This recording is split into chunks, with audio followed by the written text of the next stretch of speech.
നമ്മൾ ഈ കുഞ്ഞമ്പൂ മത്സരിച്ച സമയത്തും ഇങ്ങനെയൊക്കെ പറഞ്ഞത്. കാരണം ജയാനന്ദ ജയിക്കാൻ സാധ്യതയുള്ള സ്ഥാനാർത്ഥി നമുക്ക് പറയാൻ കഴിയില്ല. കാരണം സുരേന്ദ്രൻ്റെ വോട്ട് സ്പ്ലിറ്റ് ചെയ്ത് ഇങ്ങോട്ട് കൊണ്ടുവരാൻ കഴിയുന്ന ഒരു സ്ഥാനാർത്ഥി എന്നുള്ള പരിഗണന കൂടെ വെച്ചിട്ടാണല്ലോ അങ്ങനെ ഒരു സ്ഥാനാർത്ഥി പരിഗണിക്കുക.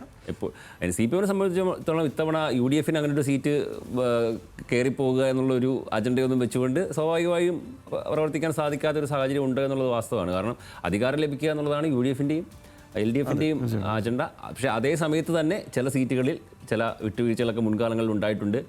BJP ജയിക്കുന്ന സാഹചര്യം വരുമ്പോൾ പെട്ടെന്ന് തന്നെ ചില മേഖലകളിൽ മാറി ചിന്തിക്കുന്ന അടക്കമുള്ള കാര്യങ്ങൾ നമ്മൾ പാലക്കാട് കണ്ടിട്ടുണ്ട്.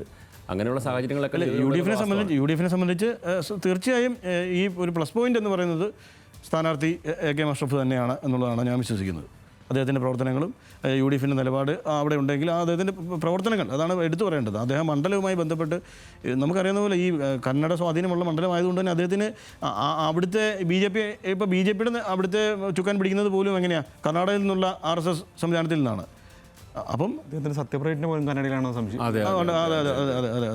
പക്ഷേ മഞ്ചേശ്വരത്ത് ഒരു ഡീൽ ആരോപണം പ്രതിപക്ഷ നേതാവ് ഉന്നയിച്ചതിൻ്റെ അകത്തൊരു 5 മണ്ഡലങ്ങൾ മഞ്ചേശ്വരം അല്ല അത് ഇപ്പോൾ അതിങ്ങനെ അന്തരീക്ഷത്തിലുണ്ട്. അത് എന്താണെന്നുള്ളത് അദ്ദേഹം തന്നെ വ്യക്തമാക്കുമായിരിക്കും. ലോജിക്ക് വെച്ച് നോക്കുമ്പോൾ പോലും അവിടെയും അല്ലെങ്കിൽ അവിടെ ഒരു മുസ്ലിം സ്ഥാനാർത്ഥി ആയിരുന്നെങ്കിൽ പോലും നമുക്കാണെങ്കിൽ പറയായിരുന്നു സുരേന്ദ്രനെ ജയിപ്പിക്കാനുള്ള ഡീലാണെന്നോ ഒക്കെ വേണമെങ്കിൽ ആരോപിക്കാമായിരുന്നു പേരിന്. അല്ല, അത് ആദ്യഘട്ടത്തിലാണ് അദ്ദേഹം അങ്ങനെ ഒരു ആരോപണം ഉണ്ടാകുന്നത്. ഷാനവാസ് ബാദുവിന്റെ പേര് ചർച്ച ചെയ്യപ്പെടുന്ന സമയത്ത് ഘട്ടത്തിലാണ് ഇന്നലെ മിനിഞ്ഞാന്നും വരെ പറഞ്ഞു. ആ ഒരു ഘട്ടത്തിലുണ്ടായിരുന്നു.